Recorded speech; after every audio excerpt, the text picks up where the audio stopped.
श्री मोहसिन रजा जी, सुरेश तिवारी जी, अमित बाल्मीकि जी, श्री प्रकाश पाल जी, शंकर लाल लोधी जी, आज के इस कार्यक्रम में उपस्थित भारतीय जनता पार्टी के सभी पदाधिकारी और उपस्थित कार्यकर्ता भाइयों बहनों,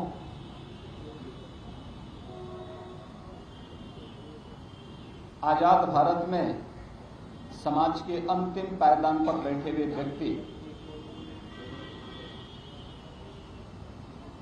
के कल्याण की बात करने वाली एक आवाज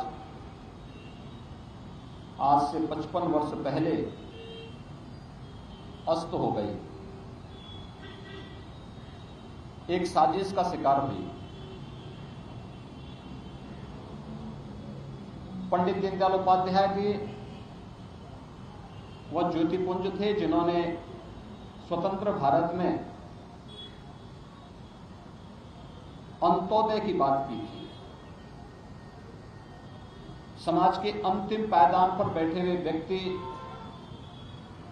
के बारे में भारत के राजनीतिक चिंतन को उसका एजेंडे का हिस्सा बनाया था और उनका अंत्योदय देश के अंदर एकात्म मानव दर्शन के रूप में जग विख्यात हुआ। दुनिया ने उसकी ताकत को देखा। यह हम सबका सौभाग्य है कि पंडित जी ने जो सपना देखा था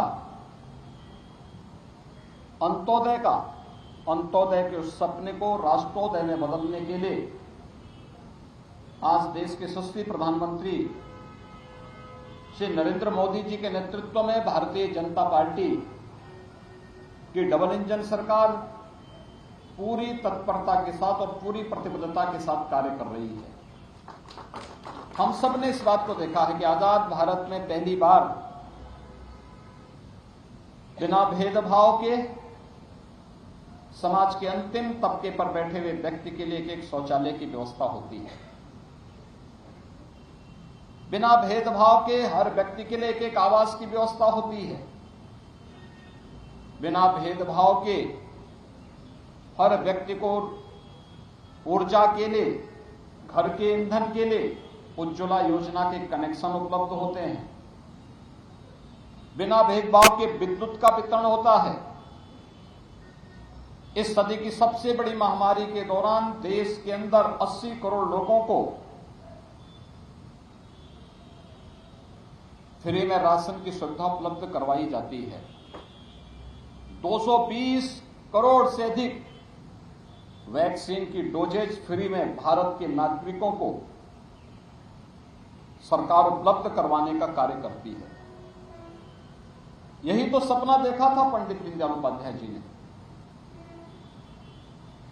इसी बात को लेकर के वह तत्कालीन सरकारों का ध्यान आकर्षित करते थे, उसको राजनीतिक चिंतन का एक विषय बनाया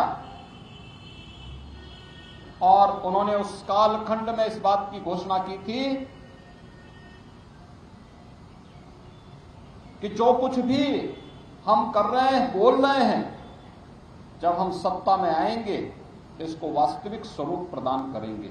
आप याद करिए, एक राजनीतिक ऋषि 45 वर्ष पहले, 50 वर्ष पहले एक चिंतन देता हो और उसको आकार लेने में 5 दशक लगते हो, लेकिन वह सपना साकार होता है। यही महापुरुषों का वास्तविक स्वरूप होता है।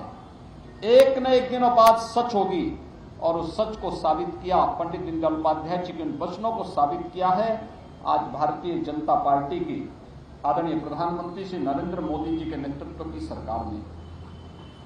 आज उन्हीं से प्रेरणा लेकर के राज्य के अंदर भी अनेक कार्यक्रम, लोक कल्याणकारी कार्यक्रम हो, समाज के अंतिम पायदान पर बैठे हुए व्यक्ति को बिना भेदभाव के शासन की योजनाओं का लाभ देने का हो।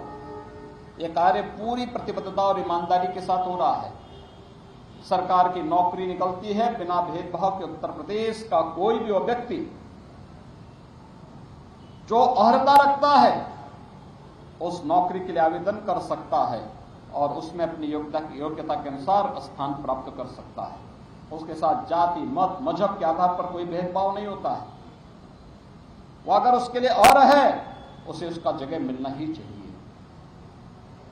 कोरोना जैसी महामारी के दौरान जब दुनिया पस्त थी, कुछ तय नहीं कर पा रही थी क्या होगा, तो फ्री में राशन उपलब्ध कराया जा रहा था।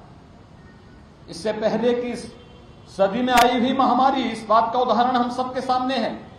कैसे महामारी आती थी, अपने तमाम निर्दोष लोगों को मार करके लेके जाती थी, और बीमारी अगर समाप्त भी हो गई, प्रकृति की कृपा से समाप्त भी हो गई, तो अपने साथ बाद में भूखमरी की एक नई बीमारी देकर के जाती थी।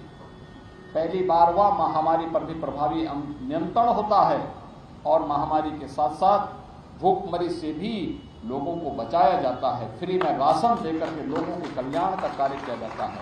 यही पंडित दीनदयाल उपाध्याय जी का सपना था। उस सपने को साकार कर रही है डबल इंजन की सरकार। पंडित दीनदयाल उपाध्याय जी उसके प्रेरणा थे, उसके प्रणेता थे, और उनकी उस प्रेरणा को आम जन तक पहुंचाने के लिए भारतीय जनता पार्टी के कोटि कोटि कार्यकर्ता अहर्निश भाव के साथ कार्य करते हैं। याद करिए, अगर ये चिंतन अन्य राजनीतिक दलों में होता तो कोरोना जैसी महामारी के दौरान जब हर व्यक्ति अपने को बचाव कर रहा था, तब भारतीय जनता पार्टी सेवा ही संगठन है का मंत्र नहीं देती। ये सेवा ही संगठन है, यह मंत्र अगर भारतीय जनता पार्टी और प्रधानमंत्री मोदी जी, माननीय नड्डा जी अगर भारतीय जनता पार्टी के कार्यकर्ता को देते हैं, तो इसके पीछे की हेतु मंशा एक ही है कि हमारे लिए पहले देश की जनता जनार्दन, ये हमारे लिए सब कुछ है, और उसके लिए कार्य करना।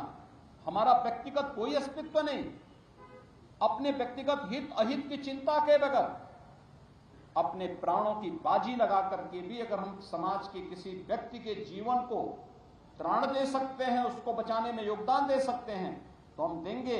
भारतीय जनता पार्टी ने सेवा ही संगठन का ये मंत्र उस कालखंड में देकर के देश के अंदर राजनीतिक विश्वास को भरने का काम किया था। अन्य राजनीतिक दल में प्रेरणा क्यों नहीं आई? क्योंकि उनकी चिंतन की धारा वो है ही नहीं। उनकी चिंतन की धारा का आधार गरीब नहीं है, कॉमन मैन नहीं है। उनके चिंतन की धारा का आधार समाज के अंतिम पायदान पर बैठा हुआ व्यक्ति नहीं है, और यही कारण है कि वे लोग उस दिशा में सोच भी नहीं सकते। इसलिए भाइयों बहनों, आज जब हम यहाँ पर पंडित दीनदयाल उपाध्याय जी की इस पावन जयंती के साथ पावन पुण्यतिथि के अवसर पर यहाँ पर एकत्र हुए हैं, इस अवसर पर ऐसे महापुरुषों का स्मरण और उनके आदर्श हम सबके लिए एक नई प्रेरणा के बिंदु बनेंगे। मैं इस अवसर पर महानगर भारतीय जनता पार्टी को धन्यवाद देता हूं कि उन्होंने यहाँ पर आज हम सबको इस कार्यक्रम के साथ जुड़ करके पंडित जी को स्मरण करने का एक अवसर दिया है। मैं इस अवसर पर राज्य शासन की ओर से, प्रदेशवासियों की ओर से पंडित दीनदयाल उपाध्याय जी के श्री चरणों में नमन करते हुए, उनकी स्मृतियों को प्रणाम करते हुए अपनी विनम्र श्रद्धांजलि अर्पित करता हूं। जय हिंद।